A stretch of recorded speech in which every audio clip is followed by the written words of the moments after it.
lots to get to with the Heat this hour. Lots to get to. We got player rankings. We got a Players Tribune piece from Tyler Hero.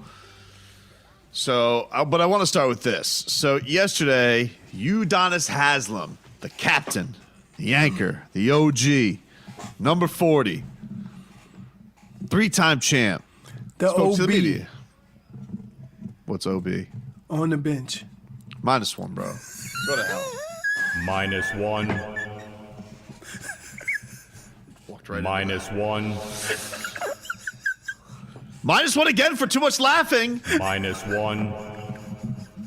So Udonis Haslem was asked yesterday about this this report from ESPN about people thinking that the Heat's run to the finals was a quote fluke.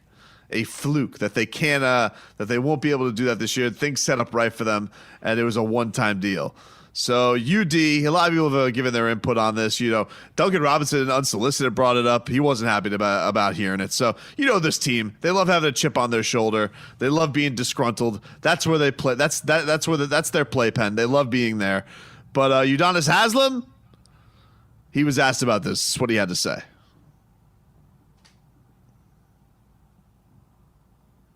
UD on the haters. No, got it, Robbie. Am I pooping? Hold on. Oh, he's getting it. All right, he's loading it up. He was not too. You're your best guess, Leroy. Udonis Haslem brushes it aside, dismisses people, or bleep somebody. Oh no! And I would say this about any person that just went through what the Heat went through is.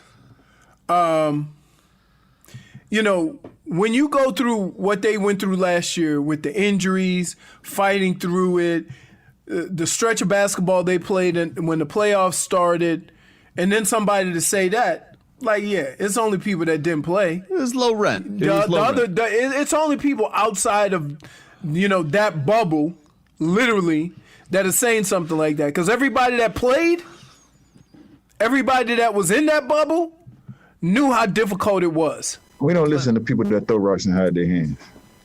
You know what that means, throw rocks and hide your hands? That means you said something, you act like you ain't said it. Who said it? Tell us who said it. And if you don't tell us who said it, then we don't care.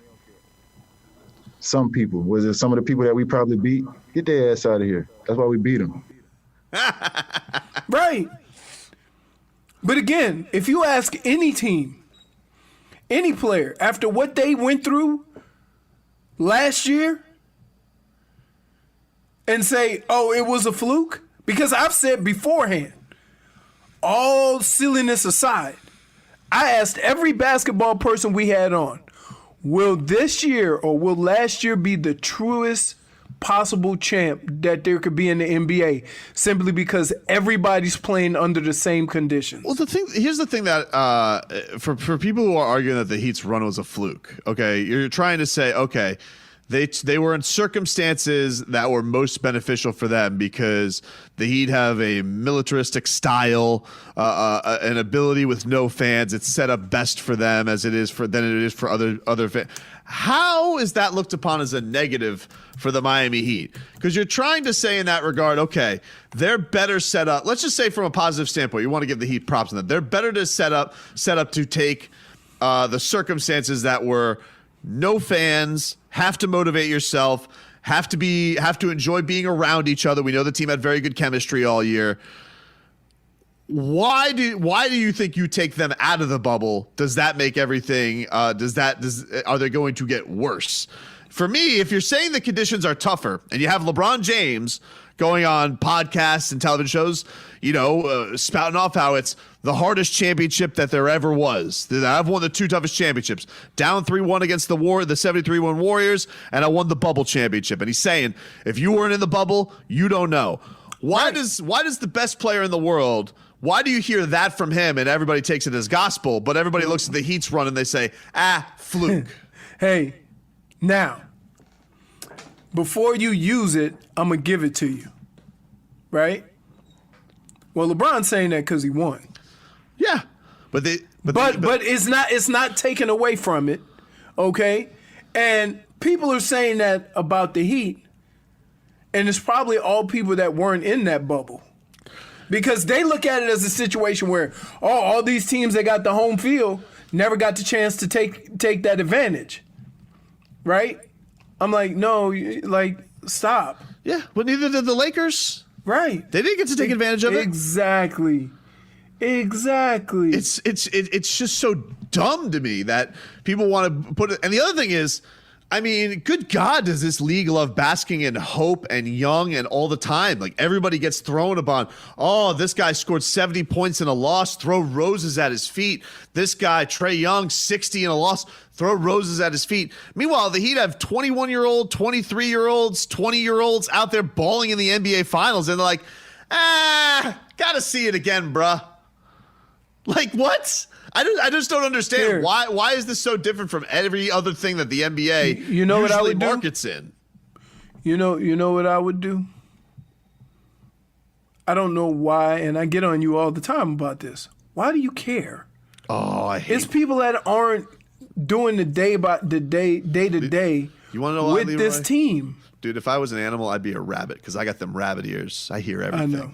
And you got thin skin. No, rabbits have thick fur, bro. No. I'm saying thin skin is a thing. No, I don't Whereas think so. everything affects you. They also Every have comment. they also have lucky feet.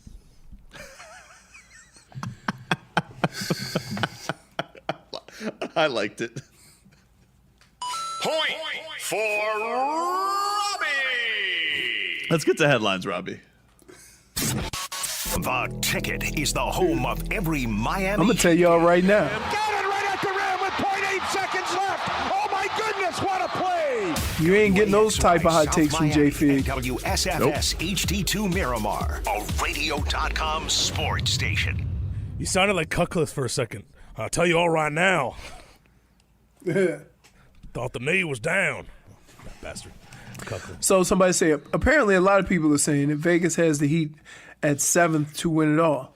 Who cares, man? Yeah, but like, how dumb is it that Vegas would have the Sixers above them in odds? Like, that would be like, I see that everywhere. Like, because you still think the Sixers are going to turn this around? Like, the Sixers' best run happened with the Heat's best player on their team. By the way, if you had listened to me when this was all going on and everybody made fun of me, right, for saying I don't want no part of no organization that teaches losing. And what are we, 6 years into this? And still nothing? But just make it as simple as this, all right? You guys want to believe in the Sixers so much. And not you guys. I know I'm talking to South Florida. I'm talking about all these dopes.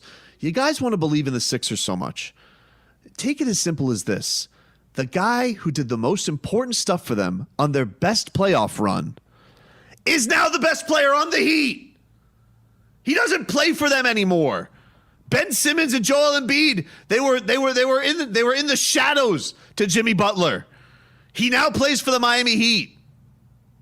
This isn't like, if it was anybody else, you'd be like, huh, I don't know why. I don't know. When are those two going to click? Oh, they'll click. Give them Jimmy Butler again instead of Tobias Harris and Al Horford. They would click. That's Jimmy crazy. Butler. Yeah, like Jimmy Butler. Hey, how about the guy gets his respect? 2 40-point triple-doubles in the finals. The other thing is this, right? Like, we look at the players, but you don't look at the crap job that organization did surrounding their stars with talent, or not surrounding them, or not re-upping. It's like, I don't understand when we're going to keep. This is going to be the year that the Sixers hit their promise. No, it won't. They don't have Jimmy Butler. If they had Jimmy Butler, I'd hear you out. They don't. They don't. The only guy with a backbone on that team, because you know what's going to happen to that. Ben Simmons, I'm not going to shoot here, and he's going to have Doc Rivers and Doc Rivers, who's been they call him the chemistry coach. That guy's been a Molotov cocktail for every team he's been on the last 3 years. Every team hates him. They all hate each other. There's something to be said about when the thoughts of your career is so different than what it actually is. Yeah, it's crazy to me. Right.